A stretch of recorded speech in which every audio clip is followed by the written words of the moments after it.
Hello friends, ધોરણ 10 English black buck chapter 7th daring Discovery. Daring એટલે સાહસિક. Two ડેર એટલે સાહસ કરવો, ક્રિયાપદ છે. અહીંયા ડેરિંગ નાઉન છે અથવા એડજેક્ટિવ જે કહીએ તે. ડિસ્કવરી યાની કે શોધ. તો સાહસિક શોધ એ એના ટાઇટલ પરથી જ ખબર પડે છે કે કંઈક નવી શોધ કરવામાં આવી હશે. તો એ શોધ કોણે અને શેના માટે કરી એ મિત્રો આપણે જોઈએ. આપણા ભારતના ઘણા બધા મહાન વૈજ્ઞાનિકો થઈ ગયા. એમાંના એક મહાન વૈજ્ઞાનિક છે doctor Jagadishchandra Bose. Was a great Indian scientist. Doctor Jagadishchandra Bose એ ભારતના મહાન વૈજ્ઞાનિક હતા. હવે અહીંયા જે 1858 એ એમનો જન્મનું વર્ષ દર્શાવે છે અને એમનું મૃત્યુ થયું હતું 1937. તો હવે એ વૈજ્ઞાનિકે કંઈક અનોખી શોધ કરી અને દુનિયાને આશ્ચર્યચકિત કરી દીધું. તો એ કઈ શોધ હતી?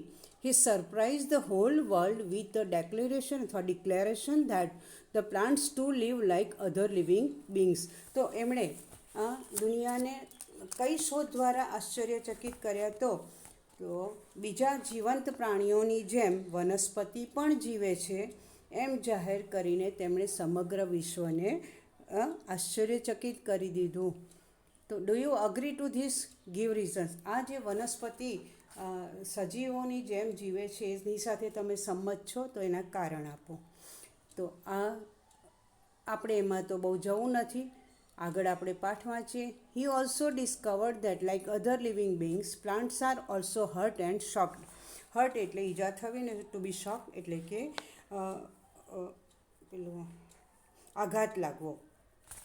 તો એમણે એ પણ શોધ કરી કે બીજા જીવંત પ્રાણીઓની માફક વનસ્પતિના છોડને પણ ઈજા થાય છે અને આઘાત લાગે છે. કોઈ આપણને ઇન્સલ્ટ કરે, ગુસ્સામાં અપશબ્દો બોલે તો શું થાય? આપણને આઘાત લાગે. અને કંઈક વાગે તો પણ આપણને જેમ ઈજા થાય છે એમ એને પણ આપણે તોડીએ ને કે કુહાડીથી કે દાંતરડાથી કાપીએ ને તો એને પણ ઈજા થાય છે. એ એમણે આપણા બીજા જીવંત પ્રાણીઓમાં, મનુષ્યોમાં થાય છે ઈજા અને આઘાત લાગે છે એમ એમણે વનસ્પતિમાં પણ આ વસ્તુ થાય છે એ શોધી કાઢ્યું. By other experiment, he also showed that the plants could also be made unconscious by some strong intoxicant यानी कि ઝેરી રસાયણ. જે રસાયણો હોય છે ને એમાંનું ઝેરી રસાયણ કે જે થોડાક પ્રમાણમાં આપવાથી મનુષ્યનું જ્યારે ઓપરેશન કરવાનું હોય છે ને ત્યારે ક્લોરોફોર્મ નામનું તત્વ એ આપવામાં આવે છે. જેટલા પ્રમાણમાં જરૂર હોય ઓપરેશનમાં એટલા પ્રમાણમાં આપીને એને બેભાન બનાવવામાં આવે છે. તો વનસ્પતિને પણ આ રીતે બેભાન કરી શકાય છે એ એમણે દર્શાવ્યું એક બીજા પ્રયોગ દ્વારા કે તીવ્ર વિષાણુયુક્ત એટલે કે ઝેરી રસાયણ દ્વારા વનસ્પતિને પણ બેભાન કરી શકાય છે. With his experiments a new world of plant Kingdom was discovered. Plant Kingdom એટલે કે વનસ્પતિનું સામ્રાજ્ય.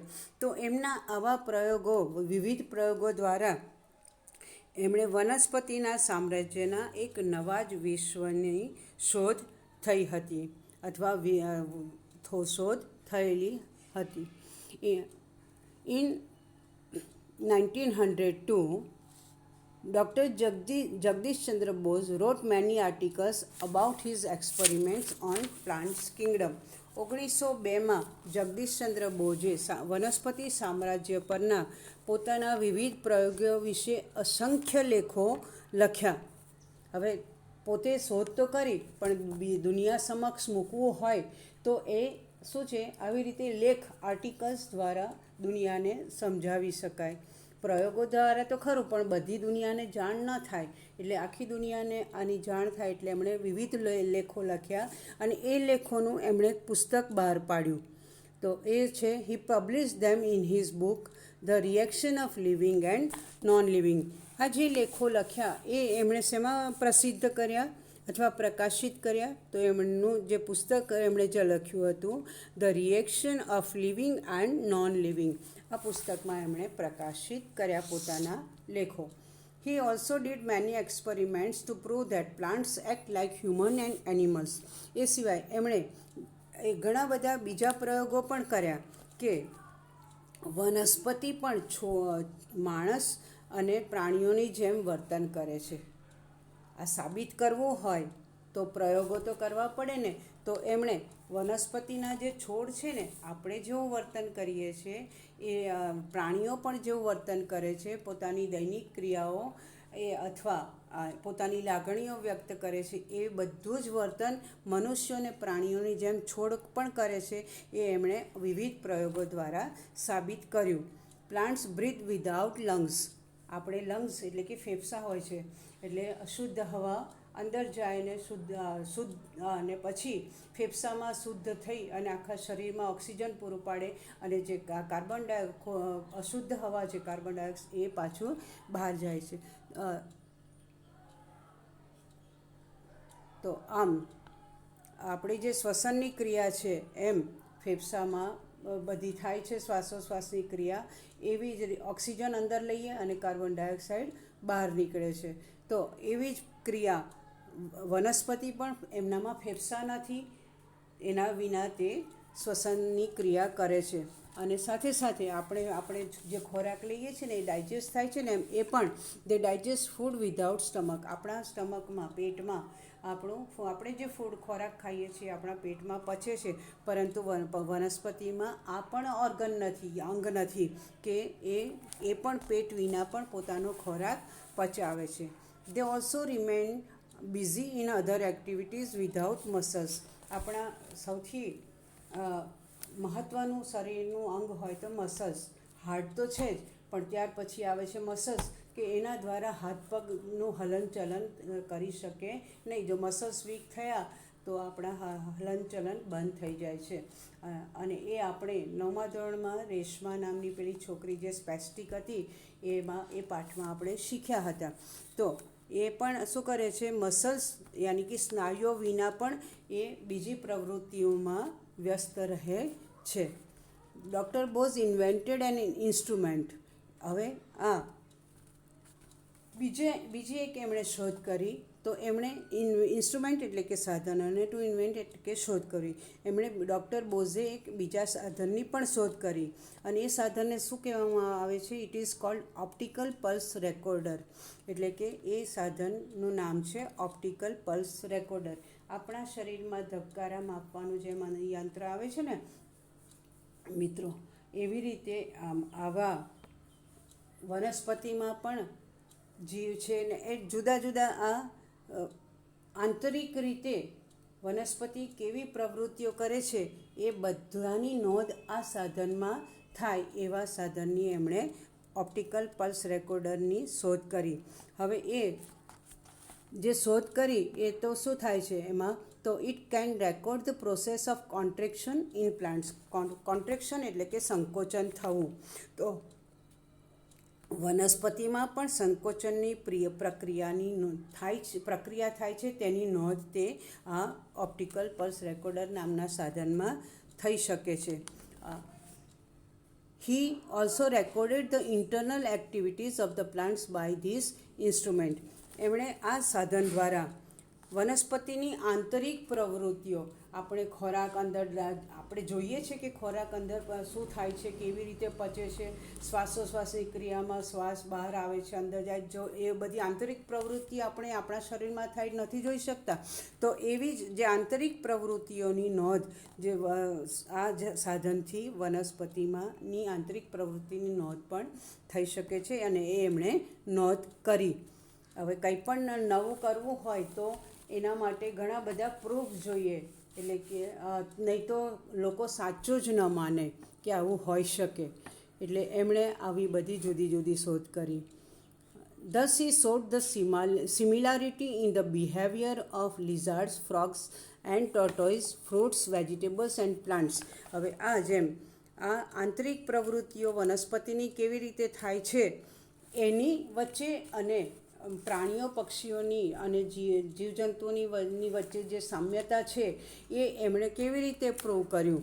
તો આથી એમણે ગરોળી, દેડકા અને કાચબા, ફળો, શાકભાજી અને વનસ્પતિ વચ્ચેના વર્તનની સામ્યતા દર્શાવી. બંનેમાં એમના આંતરિક પ્રવૃત્તિઓ જેવી આ વનસ્પતિમાં થાય છે એવી જ પ્રવૃત્તિઓ ગરોળી, દેડકા, કાચબામાં પણ થાય છે.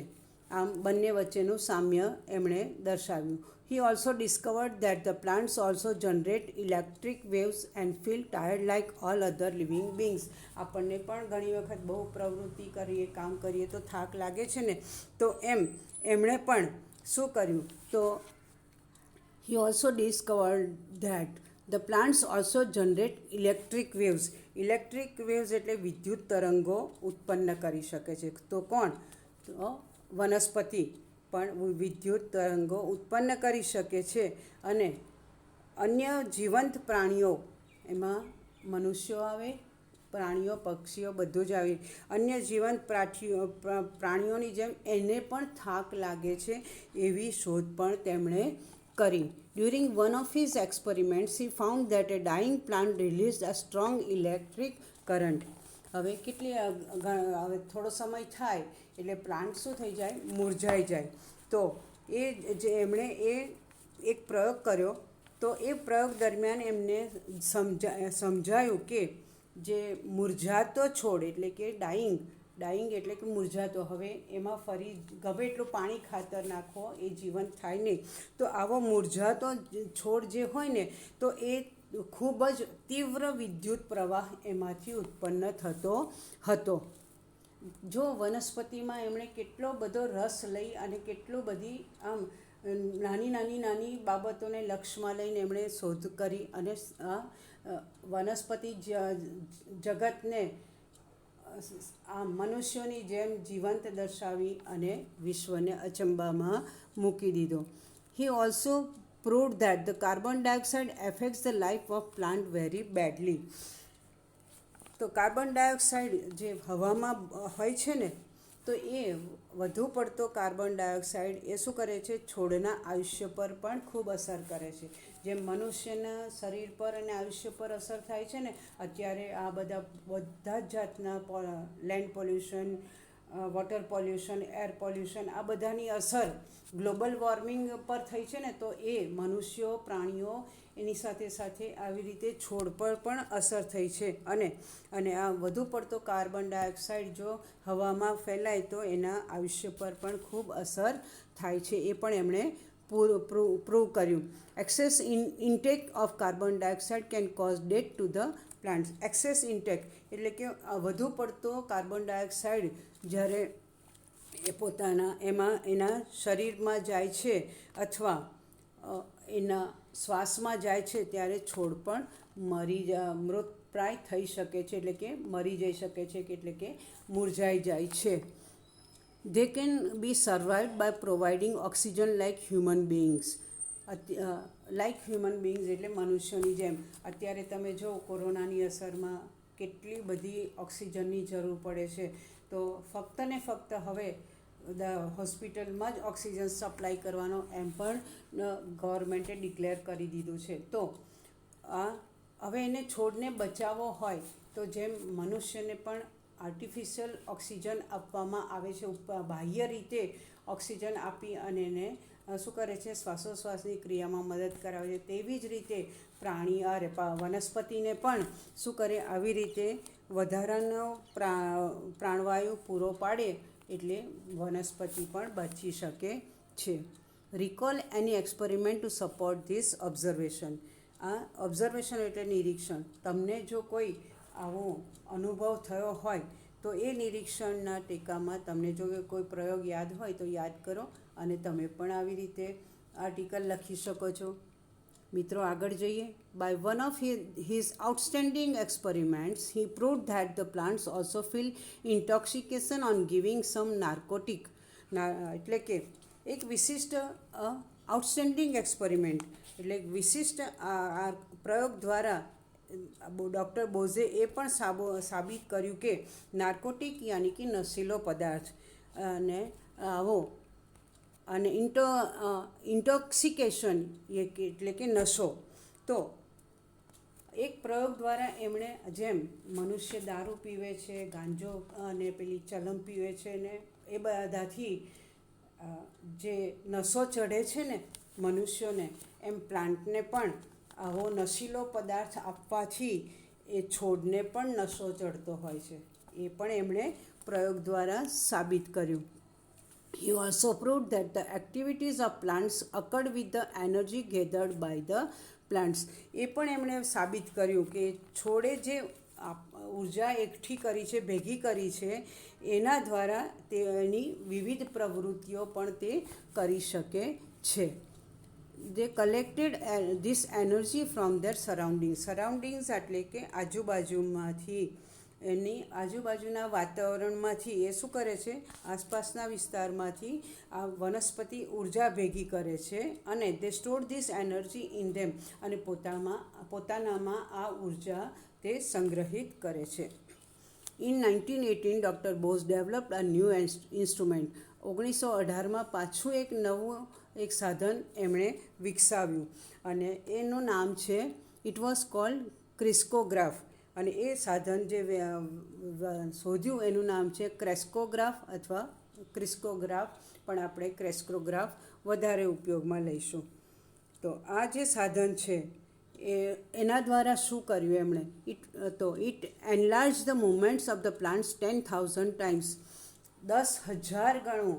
એ પેલું માઇક્રોસ્કોપમાં આપણે જોઈએ તો જીવાણુ નાનકડો તો બેક્ટેરિયા આમ ન દેખાય, પણ માઇક્રોસ્કોપમાં દેખાય ને એવી જ રીતે આ ક્રેસ્કોગ્રાફ નામનું જે એમણે સાધન નવું વિકસાવ્યું, એમાં છોડના હલનચલનને આપણને દેખાતું જ નથી, તો એને 10,000 ગણું મોટું કરીને આ ક્રેસ્કોગ્રાફમાં દર્શાવવામાં આવે છે. It also noted down the changes occurred in the plant within 1 minute. 1 મિનિટમાં આ છોડમાં જે પ્રકારના ફેરફારો થાય છે એ બધાની નોંધ પણ આ ક્રેસ્કોગ્રાફ કરતું હતું.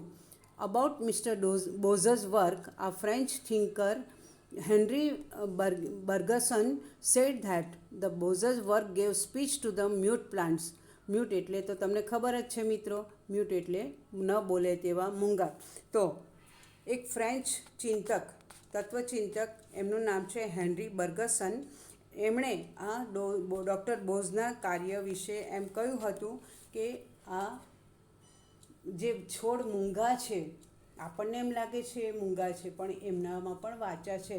તો એ મૂંગા છોડને ડૉક્ટર બોઝે શું કર્યું, વાચા આપી આ ક્રેસ્કોગ્રાફ દ્વારા. એ સિવાય પેલા ઓપ્ટિકલ પલ્સ રેકોર્ડર દ્વારા, આ બધા સાધનો દ્વારા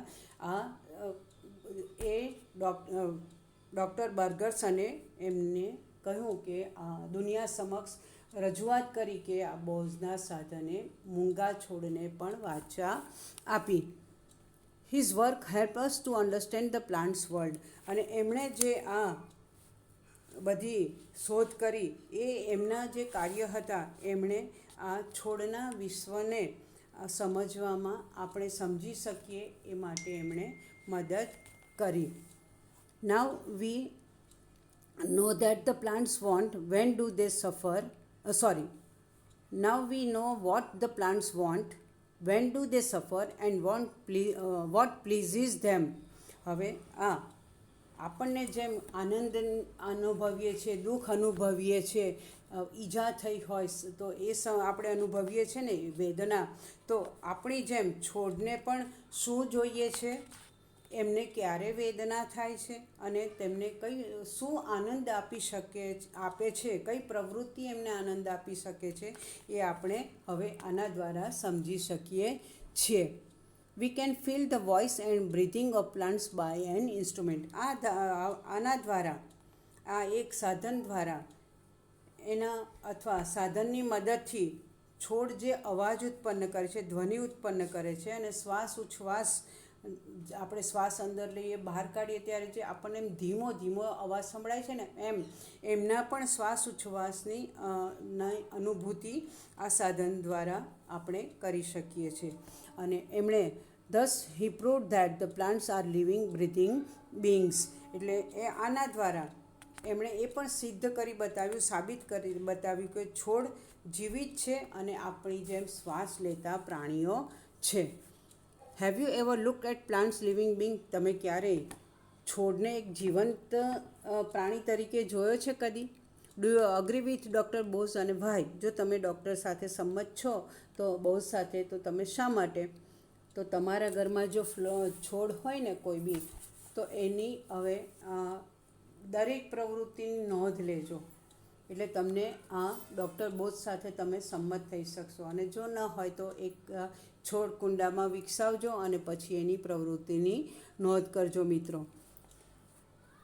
The World Physics Congress was held in 1900 in Paris.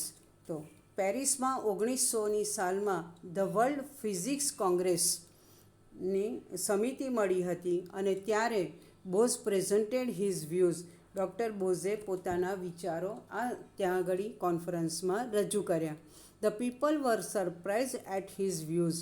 આજ સુધી કોઈએ આ બાબતમાં વનસ્પતિ સામ્રાજ્ય વિશે મત રજૂ નહોતા કર્યા, ત્યારે જ્યારે ડૉક્ટર બોઝે 1900માં પેરિસમાં જ્યાં સમિટ યોજાઈ હતી એમાં પોતાના વિચારો રજૂ કર્યા, તેથી લોકોને ખૂબ જ આશ્ચર્ય થયું અને the people were surprised at his views. એમના વિચારોથી લોકો આશ્ચર્યચકિત થયા.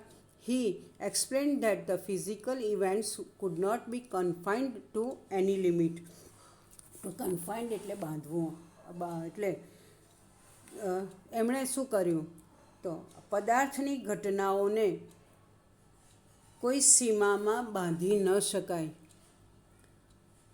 ફિઝિકલ ઇવેન્ટ્સ એટલે કે જે શારીરિક ઘટનાઓ જે બને છે, જે પદાર્થમાં ઘટનાઓ, વિવિધ ઘટનાઓ બને છે, એને કોઈ પણ રીતે બાંધી ન શકાય એમ એમણે કન્ફાઇન્ડ એટલે કે સ્પષ્ટ કર્યું કે આને કોઈ પણ રીતે, કોઈ પણ એની કોઈ લિમિટ જ નથી કે આટલું જ એનામાં છે, એનાથી વધુ નહીં. તમે કલ્પના બહારની એમની પ્રક્રિયા હોય છે.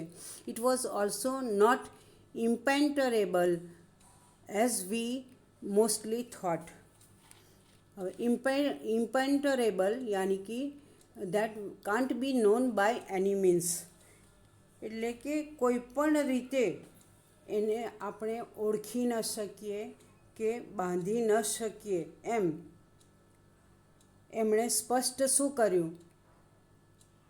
તો આપણે મોટા ભાગે એમ માનીએ છીએ કે આ બધું અભેદ્ય છે. અભેદ્ય એટલે કે એ એટલું બધું ઊંડાણપૂર્વકનું છે કે જેનો ભેદ પારખી શકાતો નથી, એવું છે જ નહીં.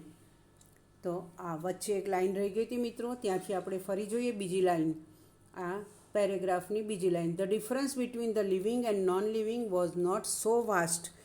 એટલે જીવંત, લિવિંગ એટલે જીવંત અને નોન લિવિંગ એટલે જડ. જડ અને જીવંત વચ્ચેનો ભેદ બહુ મોટો નથી અને આપણે મોટા ભાગે એમ માનીએ છીએ એવું અભેદ્ય તો છે જ નહીં. આપણે બંને વચ્ચેનો ભેદ પારખી શકીએ એમ હોઈ શકે છે. The people of those time did not consider his views authentic. Authentic એટલે અર્થપૂર્ણ, પણ અહીંયા તે પ્રમાણભૂત હોવું, અર્થપૂર્ણ અથવા પ્રમાણભૂત હોય. તો જ્યારે એ સમયમાં એમણે જ્યારે 1900માં આ સમિટ સમક્ષ બધા પોતાના વિચારો મૂક્યા, એ સિવાય જે સમયે એમણે જે સાલમાં શોધ કરી એ સમયના લોકો શું કરતા હતા? આ વિચારોને પ્રમાણભૂત માનતા ન હતા. ના, આવું તો હોય જ ન શકે. પ્રમાણભૂત એટલે કે ના સિદ્ધાંતપૂર્ણ. તો એ આવું તો હોય, વનસ્પતિઓ સામાન્ય દરરોજ જે જોઈએ છે આપણે એમ જ હોય, એમાં આવું બધું કશું હોઈ શકે નહીં. એટલે પ્રમાણભૂત માને નહીં. તો શાના દ્વારા સાબિત કરવું પડે? તો પ્રયોગો દ્વારા સાબિત કરવું પડ્યું. તો દે કોલ્ડ હિઝ વ્યૂઝ મિનિંગલેસ. અને એમના જે વિચારો હતા એમને અર્થહીન માનતા. આવું તો કંઈ હોય જ નહીં, એટલે અર્થહીન કશું છે જ નહીં, આવું બધું બની જ ના શકે. So doctor Bose published his experiments. એટલે એમણે આ બધા પ્રયોગો જે હતા, જે કર્યા, એ બધા પ્રકાશિત કર્યા. મેં આગળ કહ્યું હતું ને કે આ કંઈ પણ લોકોને ના દિમાગમાં બેસાડવું હોય તો એ વસ્તુને તમારે જાહેરમાં પ્રદર્શિત કરવી પડે. એટલે લોકો નહોતા માનતા, એટલે એમણે પોતાના વિચારોને પ્રયોગો દ્વારા પ્રકાશિત કર્યા. અને એના કેવી રીતે કર્યા? તો he also gave practical demonstration એટલે નિદર્શન, બતાવવું, સામે બતાવવું. એટલે આ પ્રયોગો પ્રકાશિત તો કર્યા, પણ લોકો હજુ બી ના માને, એટલે લોકોની સમક્ષ જઈ વનસ્પતિ પર આ બધા સાધનોનો ઉપયોગ કરી અને પ્રત્યક્ષ નિદર્શન કરાવ્યું કે ના, આવું હોઈ જ શકે. ઓકે, એટલે ટુ ડેમોન્સ્ટ્રેટ એટલે પ્રત્યક્ષ નિદર્શન કરવું. ધેન પીપલ વર ગ્રેટલી એમેઝડ, અને એમને જ્યારે પ્રત્યક્ષ લોકોએ જોયું કે આવું હોઈ શકે છે, તે ત્યારે લોકોને ખૂબ જ આશ્ચર્ય થયું હતું. In 1917, the British government in India honored him with the title of Sir. તો આટલી મોટી પ્રખર શોધ કરી એટલે 1917માં ભારતમાં જે બ્રિટિશ સરકાર હતી એમણે તેમને કયા ખિતાબ આપીને સન્માનિત કર્યા? તો સરની પદવી આપીને એમનું સન્માન કર્યું. On his 59th birthday, Bose founded a research institute in Kolkata. હવે આ રિસર્ચ કરી તો ખરી, હવે એના મોટા પાયે એનો વધુ રિસર્ચ કરવી હોય તો શું કરવું પડે? એને કોઈ ઇન્સ્ટિટ્યૂટ એટલે કે કોઈક સંસ્થા બનાવવી પડે, અને એ સંશોધનની સંસ્થા, જુદા જુદા પ્રયોગો પ્રયોગો કરવામાં આવે. તો એમના માટે એમણે પોતાના 59માં જન્મ દિવસે કોલકાતામાં આવા વિશિષ્ટ સંશોધન સંસ્થાની સ્થાપના કરી. Doctor Bose believed that the whole nature is full of life and feelings. Doctor Bose એમ માનતા હતા કે સમગ્ર કુદરતનું જે જીવન છે, કુદરતી જીવન, એ કુદરતના જે પણ તત્વો છે બધા જીવન અને સંવેદનાથી ભરપૂર છે. The nature expresses itself in mysterious way. એટલે કે ખૂબ ગહન રીતે. તો એમણે એ પણ સાબિત કર્યું કે કુદરત પોતાની અભિવ્યક્તિ ખૂબ ગહન રીતે વ્યક્ત કરે છે. ખૂબ ગહન રીતે એટલે કે એમાં ગૂઢ ચેતના રહેલી છે કે જેને બહાર આવા અનોખા વ્યક્તિ જ કાઢી શકે છે. We can communicate with it if we understand it correctly. અને જો આવા કુદરતની સાથે જો આપણે સંવાદ સાધવો હોય તો એને ખૂબ સારી રીતે સમજવું પડે આપણે, અને એનું નિરીક્ષણ કરવું પડે. એનું દરરોજ નિરીક્ષણ કરી અને એની બધી જ ક્રિયા પ્રક્રિયાઓનું અવલોકન કરી એને ખૂબ સારી રીતે સમજી અને પછી એની સાથે આપણે સંવાદ સાધી શકીએ છીએ. મિત્રો, આ રીતે વનસ્પતિમાં પણ શું છે? જીવન છે, અને તે પણ આપણી જેમ બધી જ સંવેદનાનો અનુભવ કરી શકે છે. એ ડૉક્ટર જગદીશચંદ્ર બોઝે પ્રૂવ કરી અને વનસ્પતિ સામ્રાજ્યને ખૂબ ખૂબ ખૂબ ખૂબ એક ગહન અભિવ્યક્તિ તરીકે આપણે એને સમજવું જોઈએ, એમ એમણે દર્શાવ્યું છે. છેલ્લે આપણે એમ કહીએ, વનસ્પતિ એમ બોલે છે, અમને કાપો નહીં, અમને લોહી નીકળે છે. આપણે હાલતા ને ચાલતા વનસ્પતિ દેખાઈ નથી કે શું કરીએ છીએ કે એના પાંદડા તોડીએ છીએ, પરંતુ વનસ્પતિ આપણને એમ કહે છે, અમને કાપો નહીં, અમને પણ લોહી નીકળે છે. જેમ આપણા શરીરમાં કાપો પડે ને લોહી નીકળે ને, એમ એને પણ લોહી નીકળે છે, એને પણ સંવેદના થાય છે. મિત્રો, હવેથી આપણે નક્કી કરીએ કે જરૂરિયાત ન હોય ત્યાં સુધી કોઈ વનસ્પતિને આપણે તોડવી નહીં. હવે નેક્સ્ટ વિડીયોમાં મિત્રો આપણે ફરી આ જ બ્લેક બકના આગળ 8મા પાઠ પર જઈશું. See you till then, we are signing off. Have a nice day. Bye. જય શ્રી કૃષ્ણ મિત્રો.